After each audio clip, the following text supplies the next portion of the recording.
Hi guys, इस video में हमें इंडक्टेंस का टॉपिक पढ़ना है। तो चलिए शुरू करते हैं। तो देखो, अगर हमारे पास कोई कॉइल हो जिसमें हमें एक ईएमएफ इंड्यूस करनी है तो उसके हमारे पास दो तरीके हैं। ठीक है, मान लो कि हमें कॉइल 1 में इस केस में एक ईएमएफ इंड्यूस करनी है और इनिशियली इस कॉइल के थ्रू एक करंट फ्लो कर रहा है I1।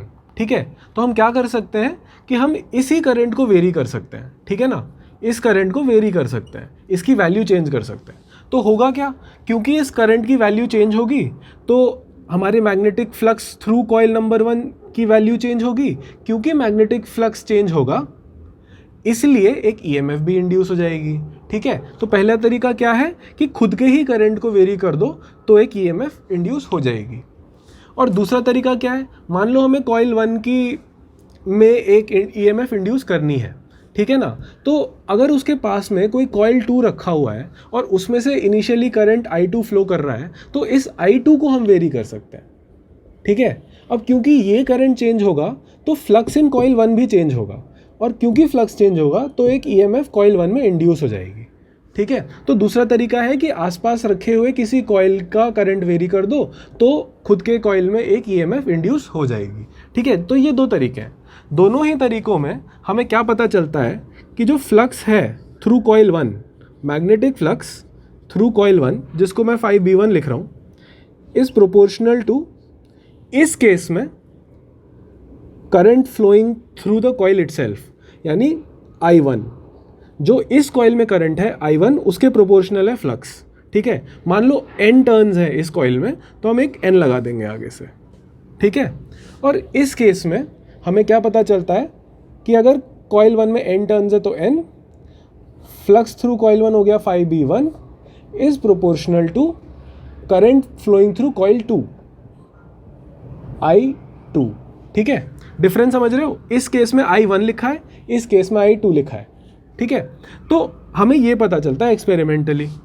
अब देखो, अगर हमें प्रोपोर्शनैलिटी हटानी है और इक्वालिटी लानी है तो एक कांस्टेंट ऑफ प्रोपोर्शनैलिटी लगाना पड़ेगा। तो मैं इसको मिटा के इक्वल टू साइन लगा रहा हूँ और एक कांस्टेंट ऑफ प्रोपोर्शनैलिटी लिख रहा हूँ L, और इधर मैं इक्वल टू साइन हटा रहा हूँ और एक कांस्टेंट ऑफ प्रोपोर्शनैलिटी लिख रहा हूँ M12। ठीक है, इस L को कहते हैं self inductance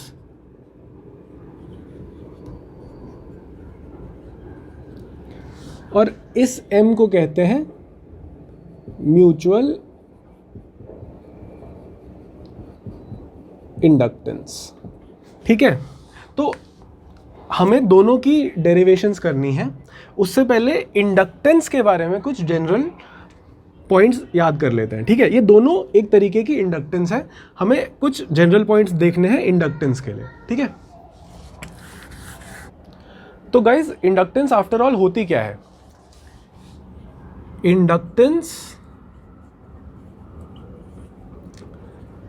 is the capacity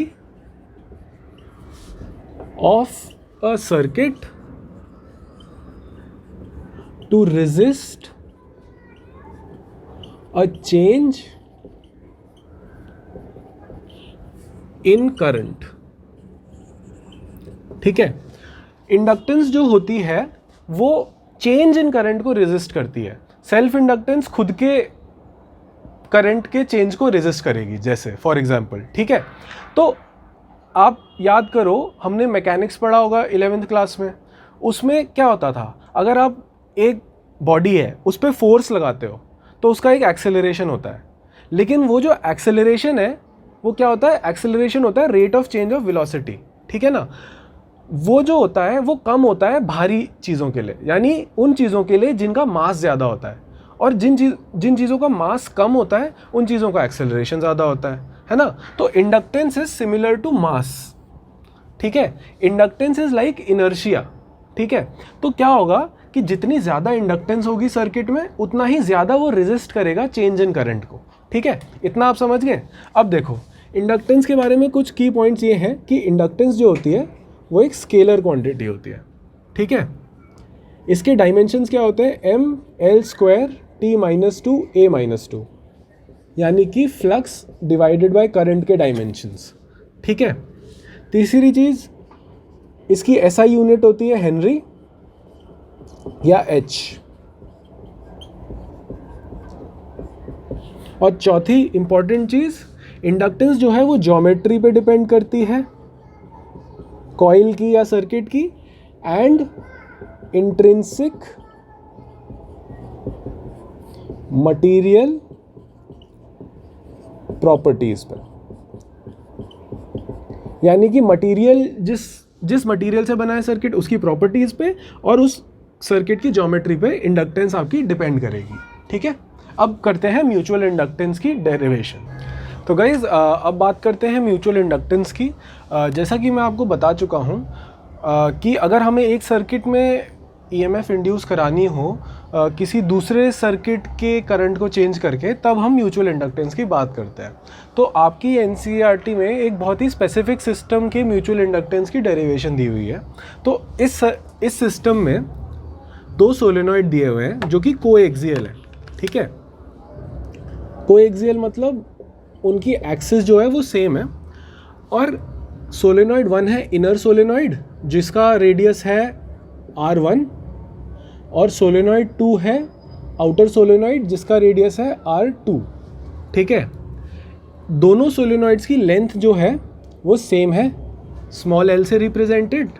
और हमने एक अजम्पशन ले रखा है कि l जो है वो मच ग्रेटर देन R2 है। ठीक है, एक ये अजम्पशन ले रखा है।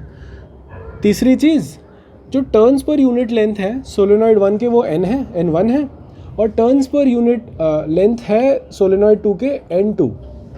ठीक है, ये अजम्पशंस लेने के बाद हमें म्यूचुअल इंडक्टेंस निकालनी है। ठीक है, तो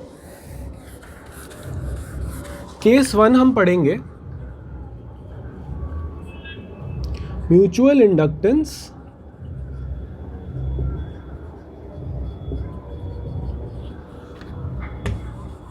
of solenoid 1 with respect to solenoid 2। ठीक है, तो सबसे पहले तो हम लिखते हैं फॉर्मूला फ्लक्स और म्यूचुअल इंडक्टेंस का। Total number of turns in solenoid 1 multiplied by flux through solenoid 1 is equal to mutual inductance of 1 with respect to 2, जो कि हमें निकालना है। ठीक है, यही हमें निकालना है, mutual inductance of 1 with respect to 2 multiplied by current in कौन सा वायर, करंट इन सोलेनॉइड 2। ठीक है, ये इक्वेशन है। तो इसके लिए हमें अज्यूम करना पड़ेगा कि इस सोलेनॉइड 2 से एक करंट I2 फ्लो कर रहा है। ठीक है, तो आओ सबसे पहले ये वैल्यू लिखते हैं। ठीक है ना, तो सबसे पहले तो ये देखो N1 की वैल्यू कितनी होगी, total number of turns in solenoid 1 की वैल्यू कितनी होगी, turns per unit length multiplied by total length. ठीक है, फ्लक्स कितना होगा, फ्लक्स होगा magnetic field multiplied by area. इस केस में क्योंकि ये सोलेनॉइड्स कोएक्सियल हैं, तो जो मैग्नेटिक फील्ड होगा ड्यू टू सोलेनॉइड 2 के current I2 and area of solenoid 1, ये जो होंगे वो पैरेलल होंगे। ठीक है, इसलिए हमें यहाँ पे डॉट प्रोडक्ट में थीटा 0 आएगा और हम सीधे सीधे लिख सकते हैं magnetic field multiplied by area. ठीक है, तो अब इसमें दो टर्म्स हैं। ठीक है, अब इसमें मैग्नेटिक फील्ड की वैल्यू कितनी आएगी और एरिया की वैल्यू कितनी आएगी, ये हमें पता करना है। ठीक है, तो देखो सोलेनॉइड 2 से करंट फ्लो कर रहा है I2, है ना। हमने चैप्टर 4 में पढ़ा है magnetic field inside a solenoid का फॉर्मूला, है ना। वो कितना होता है, वो होता है, अगर मैं यहां लिख दूं दो, mu naught n times I। ठीक है, magnetic field inside a solenoid is equal to mu naught times turns per unit length times current through the solenoid. ठीक है ना। यहाँ पे इस केस में जो ये B है वो भी सिमिलर ही लिखेंगे। सोलेनॉइड 2 से करंट I2 फ्लो कर रहा है, तो हम पूरा मैग्नेटिक फील्ड इनसाइड सोलेनॉइड 2 निकालेंगे, ठीक है। न्यू नॉट टाइम्स N1 या N2, देखो N2, ठीक है, हमें चाहिए magnetic field inside the solenoid, N2 multiplied by I2, ठीक है। अब आप पूछोगे हमने मैग्नेटिक फील्ड इनसाइड सोलेनॉइड 2 क्यों निकाला? देखो, जो ये मैग्नेटिक फील्ड इनसाइड सोलेनॉइड 2 है, ये पूरे रीजन को कवर करेगा, ठीक है, और इसी की वजह से सोलेनॉइड 1 में एक फ्लक्स होगा, ठीक है ना। तो मैग्नेटिक फील्ड का जो मैग्नीट्यूड होता है इनसाइड द सोलेनॉइड वो हर पॉइंट पे सेम रहता है ना। तो इनसाइड सोलेनॉइड 1 भी magnetic field due to solenoid 2 mu naught N2I2 ही रहेगा, ठीक है। इसीलिए हमने यहाँ N2 की वैल्यू और यहाँ I2 की वैल्यू यूज़ की है, ठीक है। तो मैग्नेटिक फील्ड आ गई न्यू नॉट N2I2। और एरिया किसका यूज़ करेंगे दोस्तों? एरिया हम यूज़ करेंगे सोलेनॉइड 1 का, ठीक है, क्योंकि फ्लक्स थ्रू सोलेनॉइड 1 निकाल रहे हैं, ठीक है, फाई 1 निकाल रहे हैं। एरिया हम यूज़ करेंगे सोलेनॉइड 1 का और मैग्नेटिक फील्ड यूज़ करेंगे सोलेनॉइड 2 का inside solenoid 2 due to current I2, ठीक है। एरिया क्या लिख सकते हैं दोस्तों? क्रॉस सेक्शनल एरिया हम लिख सकते हैं पाई R1 स्क्वायर। इतना तो क्लियर है, सर्कल का एरिया होता है ना। तो बस अब ये दो वैल्यूज़ यहाँ सब्सटीट्यूट करनी है। अगर नोट कर लिया हो तो मैं मिटा देता हूँ।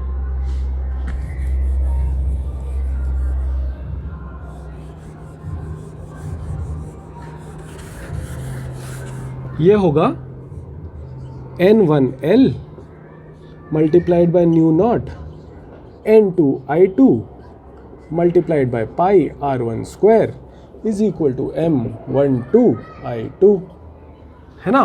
तो अब हमें सिंपली आ जाएगी M12 की वैल्यू, यहाँ I2 और I2 कैंसिल कर देना, आपकी M12 की वैल्यू कितनी आ गई?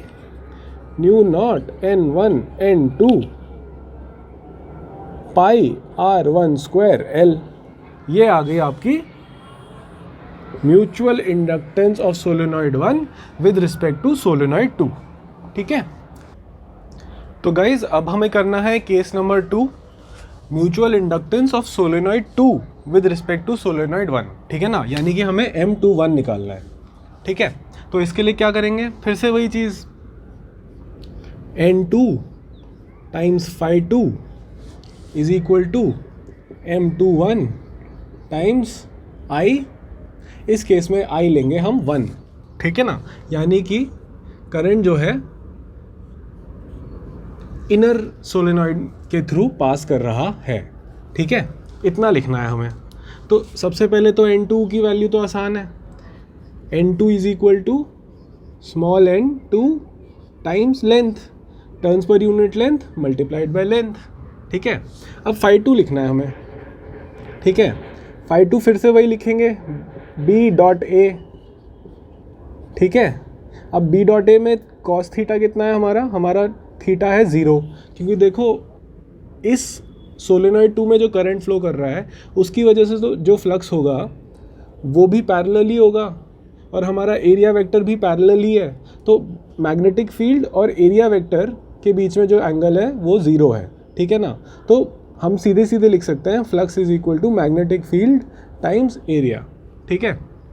अब हमें सवाल उठता है कि मैग्नेटिक फील्ड की वैल्यू कितनी है और एरिया वेक्टर की वैल्यू कितनी है, ठीक है। तो देखो मैग्नेटिक फील्ड निकालना तो आसान है, हमारा जो करंट है वो सोलेनॉइड 1 यानी कि इनर सोलेनॉइड में है, ठीक है। जो भी मैग्नेटिक फील्ड होगा वो इस करंट I1 की वजह से होगा, ठीक है ना। तो आप देखो जो इनर रीजन है सोलेनॉइड 1 का, उसका मैग्नेटिक फील्ड तो हम निकाल सकते हैं, है ना। जो हमने पिछली बार फॉर्मूला डिस्कस किया था वही फॉर्मूला लगेगा, new not times N1 times I1, magnetic field inside a solenoid का फॉर्मूला है ये, ठीक है। ये चैप्टर 4 में हम डिराइव कर चुके हैं, ठीक है। इतना हो गया। अब मुझे ये बताओ कि इस रीजन में, region between solenoid 1 and solenoid 2, इस रीजन में कितना होगा मैग्नेटिक फील्ड? देखो दोस्तों, अब क्या करेंगे ना, आप याद करो derivation magnetic field inside a solenoid की। आप क्या करते थे, आप एक सोलेनॉइड लेते थे, ठीक है, उसमें एक एम्पेयर का सर्किट लगाते थे, एम्पेयर सर्किटल लॉ लगाते थे, और ये बोलते थे कि ये magnetic field just outside the solenoid zero होता है, ठीक है ना। Magnetic field is equal to zero just outside, ये कहते थे। ये हमारा एक अजम्पशन होता था, है ना। क्यों लेते थे ये अजम्पशन? क्योंकि देखो मैग्नेटिक फील्ड जो इस वायर के थ्रू होता है वो एक दूसरे को कैंसिल आउट कर देगा। ये चैप्टर 4 में अच्छे से एक्सप्लेन्ड है, ठीक है। ये देख लेना, magnetic field just outside the solenoid हम ज़ीरो मानते थे, ये अजम्पशन लेते थे डिराइव करने के लिए magnetic field inside the solenoid का फॉर्मूला, ठीक है ना। ये वाला अजम्पशन हम यहाँ पे भी लेंगे, ठीक है। हम ये बोलेंगे कि ये जो रीजन है, region between solenoid 1 and solenoid 2, ये जस्ट आउटसाइड सोलेनॉइड 1 है। ये अजम्पशन क्यों? क्योंकि देखो हम मान रहे हैं जो लेंथ है वो मच ग्रेटर देन R2 है, यानी लेंथ जो है सोलेनॉइड की ये वो सोलेनॉइड 2 के रेडियस से भी बहुत बड़ी है। मतलब सोलेनॉइड 2 का रेडियस कुछ ये होगा ना, ये, और लेंथ ये होगी। जो लेंथ है वो मच ग्रेटर देन R2 है। अब क्योंकि length much greater than R2 है, हम ये कह सकते हैं कि ये जो सारा रीजन है ये जस्ट आउटसाइड सोलेनॉइड 1 है, ठीक है ना। इसलिए हम ये बोलेंगे कि ये जो रेड शेडेड एरिया है यहाँ पे मैग्नेटिक फील्ड नेग्लिजिबल है, और सारा मैग्नेटिक फील्ड जो है वो इस सोलेनॉइड 1 के अंदर ही कॉन्सेंट्रेटेड है, ठीक है। इसलिए हम मैग्नेटिक फील्ड मानेंगे न्यू नॉट N1I1, और एरिया मानेंगे वो एरिया जिससे मैग्नेटिक फील्ड पास कर रहा है, यानी कि एरिया ऑफ सोलेनॉइड 1, ठीक है ना। यहाँ पे R1 लेना है आपको, ठीक है। इतना समझ गए? अब हमारे पास तीनों वैल्यूज़ आ चुकी हैं। ये नोट कर लेना, थोड़ा सा कंफ्यूजिंग हो जाता है ये वाला, इसलिए ये याद रखना, यहाँ R1 लेंगे, यहाँ न्यू नॉट N1I1 लेंगे, ठीक है। अब मैं मिटा रहा हूँ दोस्तों, तो आपका टोटल क्या बनेगा, N2 times L times pi R1 square times mu naught N1I1 is equal to M21I1, है ना। अब आप I1 कैंसिल कर दो, आपकी M21 की वैल्यू कितनी आ जाएगी, new naught N1 N2 pi R1 square L, है ना। और दोस्तों अगर आप थोड़ा रिवाइंड करके देखोगे तो यही आपकी M12 की वैल्यू है, ठीक है। तो इससे हमें एक जनरल रिजल्ट पता चलता है। जनरल रिजल्ट ये है कि कोई भी दो कॉइल्स के लिए M21 is equal to M12 हमेशा ट्रू होगा, ठीक है। ये आप याद रखना, ये तरीका होता है किसी सिस्टम की म्यूचुअल इंडक्टेंस निकालने का। कई बार ऐसा होता है कि आप M21 निकालना आसान होता है, M12 ओरिएंटेशन ज्योमेट्री वगैरह की वजह से M12 निकालना मुश्किल होगा। तो यहाँ पे ये बड़ा काम आता है कि अगर हमने M21 निकाल लिया तो M12 तो बराबर ही होगा, ठीक है। ये आप याद रखना। दोस्तों एक और बात, अगर मान लो अभी तो हमने ये माना था कि ये जो स्पेस है इन बिटवीन द सोलेनॉइड्स, इसमें वैक्यूम था या एयर थी, ठीक है ना। अगर इसमें कोई ऐसा मटेरियल होता जिसकी relative magnetic permeability mu r होती, तो क्या करते आप मल्टीप्लाई कर देते उसको म्यू आर से, ताकि आपका M21 की वैल्यू आ जाए, ठीक है ना।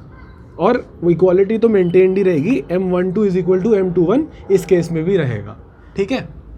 एक बात तो ये, और फाइनल बात म्यूचुअल इंडक्टेंस के बारे में ये होती है कि हमने डिस्कस किया था ना कि जो इंडक्टेंस है वो ज्योमेट्री पे डिपेंड करती है और ये कॉइल्स जिन मटेरियल के बने हुए हैं उनकी इंट्रिंसिक प्रॉपर्टीज़ पे डिपेंड करती है, ठीक है ना। तो यहाँ पे म्यूचुअल इंडक्टेंस जो है ना वो रिलेटिव ओरिएंटेशन पे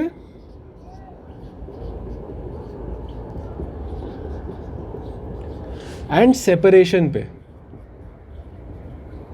डिपेंड करेगी। ये ज्योमेट्री का ही पार्ट है ना एक सिस्टम की, ठीक है। रिलेटिव ओरिएंटेशन मतलब मान लो अगर ये दो कॉइल्स होते, ये दोनों एक दूसरे के ऐसे रखे हुए हैं या फिर ये दोनों एक दूसरे के ऐसे रखे हुए हैं, ये ओरिएंटेशन बदल गया ना एक दूसरे के साथ, तो ओरिएंटेशन पे म्यूचुअल इंडक्टेंस डिपेंड करेगी और दूसरा सेपरेशन पे, मान लो पास रखे हुए हैं या दूर रखे हुए हैं उस चीज़ पे, ठीक है। तो रिलेटिव ओरिएंटेशन पे एंड सेपरेशन पे, ये याद रखना। तो गाइज़ अब बात करते हैं सेल्फ इंडक्टेंस की। जब हमें किसी कॉइल में एक ईएमएफ इंड्यूस कराना हो उसी कॉइल के करंट को चेंज करके, तो हम यूज़ करेंगे सेल्फ इंडक्टेंस का, ठीक है। तो ये फॉर्मूला तो हम ऑलरेडी डिस्कस कर चुके हैं कि flux in a coil which has n turns, उसका टोटल फ्लक्स होगा n phi b और वो इक्वल होगा L, यानी कि सेल्फ इंडक्टेंस, या इसको हम कहते हैं कोएफिशिएंट ऑफ सेल्फ इंडक्टेंस और उसका प्रोडक्ट उसके करंट के साथ, ठीक है। Total flux through a coil is equal to the product of self inductance and the current through the coil, ठीक है। ये फॉर्मूला ऑलरेडी हम डिस्कस कर चुके हैं। तो दोस्तों हमें क्या करना है, हमें एक सोलेनॉइड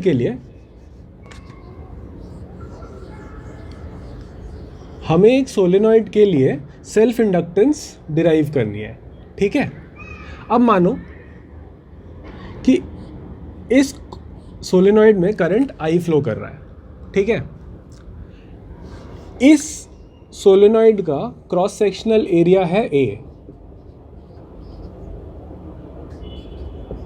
ठीक है ना। क्रॉस सेक्शनल एरिया मतलब जो रिंग का सर्कुलर एरिया होगा वो एरिया है A, ठीक है। इसके टर्न्स पर यूनिट लेंथ है n, टोटल लेंथ है L, ठीक है। अगर ये सारे पैरामीटर्स आपको दिए हों तो आपको L निकालना है, ठीक है।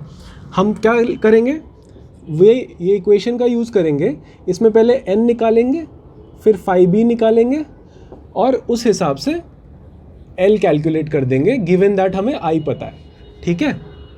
तो सबसे पहले तो n देखो, n को क्या लिख सकते हो आप, turns per unit length multiplied by total length, तो वो लिख दोगे आप n टाइम्स L, ठीक है। अब phi b लिख सकते हैं B डॉट A, है ना, मैग्नेटिक फील्ड का डॉट प्रोडक्ट एरिया वेक्टर के साथ, ठीक है। इस केस में भी जैसे म्यूचुअल इंडक्टेंस के केस में था, मैग्नेटिक फील्ड और एरिया वेक्टर पैरेलल होंगे, एरिया वेक्टर भी इस डायरेक्शन में होगा और मैग्नेटिक फील्ड भी इसी डायरेक्शन में होगा, ठीक है ना। सोलेनॉइड के अंदर हम जानते हैं मैग्नेटिक फील्ड का डायरेक्शन ऐसे कुछ होता है ना। तो हम सीधे सीधे ये लिख सकते हैं B मल्टीप्लाइड बाय A, ठीक है ना, क्योंकि इन दोनों के बीच में जो एंगल होगा वो 0 होगा और cos 0 जो होता है वो 1 होता है, ठीक है। अब सवाल उठता है कि B की वैल्यू कितनी है और एरिया की वैल्यू कितनी है। सबसे आसान तो एरिया है क्योंकि हमें गिवन है, ठीक है ना। एरिया जो है वो A मानते हैं हम, ठीक है ना, क्योंकि गिवन है एज अ पैरामीटर। अगर मान लो रेडियस दिया होता तो क्या लिखते, पाई r स्क्वायर लिखते, ठीक है। सवाल उठता है B की वैल्यू कितनी है। B की वैल्यू तो आसान है इस केस में, आपको करंट पता है तो आपको magnetic field inside a solenoid भी पता है। Magnetic field inside a solenoid कितना होता है, new not times n I, है ना। तो आपको तीनों चीज़ें पता है, n पता है, B पता है, A पता है, ठीक है। क्या करोगे, इसमें सब्स्टिट्यूट कर दोगे, ठीक है। ये लिख लो तो मैं मिटा देता हूँ।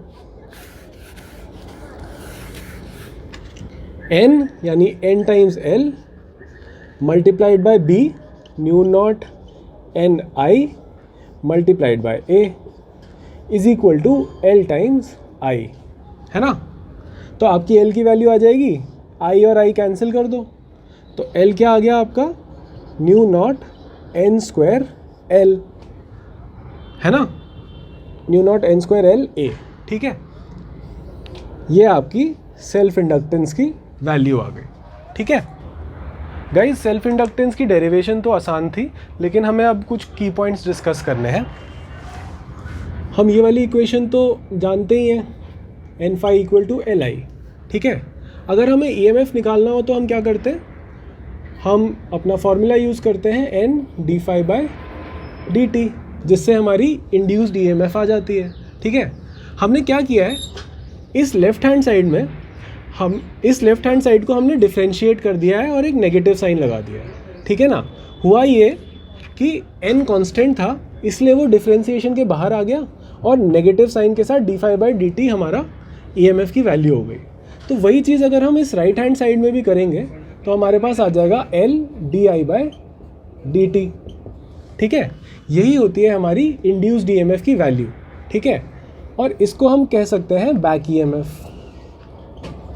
बैक ईएमएफ क्यों कहते हैं, क्योंकि देखो ये एक ऐसी ईएमएफ है जो चेंज इन करंट का ऑपोजिशन कर रही है। ठीक है, ये है rate of change of current, ये टर्म, और एक नेगेटिव साइन लगा हुआ है। ठीक है, तो ये जो ईएमएफ है वो ऐसी डायरेक्शन में होगी कि चेंज ऑफ करंट का ऑपोजिशन करे। करंट बढ़ रहा होगा तो कम करने की कोशिश करेगी, कम हो रहा होगा तो ज़्यादा करने की कोशिश करेगी। ठीक है, इतना समझ गए। तो देखो इस केस में ना सेल्फ इंडक्टेंस जो होता है ना, उसका रोल होता है similar to mass in mechanics में मास क्या काम करता है, मास जो है वो इनर्शिया प्रोवाइड करता है। ठीक है, अगर आप फोर्स लगाओगे किसी बॉडी में तो जितना ज़्यादा उसका मास होगा उतना ही कम उसका एक्सेलरेशन होगा। एक्सेलरेशन क्या होता है, rate of change of velocity. ठीक है ना, वैसे ही इंडक्टेंस क्या करता है, अगर किसी सर्किट की इंडक्टेंस ज़्यादा होगी तो उसका rate of change of current कम होगा। ठीक है ना, जितना ज़्यादा इंडक्टेंस उतना कम rate of change of current. ठीक है, ये याद रखना। तो होता क्या है, अगर आपको किसी सर्किट में करंट चेंज करना है, ठीक है ना, क्योंकि उस सर्किट का कुछ ना कुछ इंडक्टेंस होगी, तो आपको एक एक्सटर्नल एजेंट के थ्रू एनर्जी प्रोवाइड करनी पड़ती है सर्किट को। ठीक है, या दूसरे शब्दों में कहें तो आपको एक्सटर्नल एजेंट के थ्रू वर्क करना पड़ता है उस सर्किट पे। ठीक है, और ये वर्क अगर सर्किट में कोई रेजिस्टेंस ना हो तो वो मैग्नेटिक पोटेंशियल एनर्जी के फॉर्म में स्टोर हो जाता है। ठीक है, देखो in case resistance is zero, ठीक है, in case resistance in circuit is zero, there is no heat loss and the energy provided by external agent is stored in the form of magnetic potential energy। ठीक है, तो अब हमें magnetic potential energy की derivation करनी है। ठीक है, तो गाइस देखो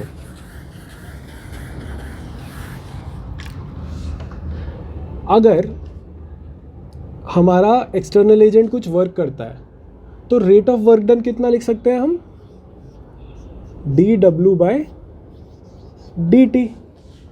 ठीक है, ये है हमारा work done by external agent.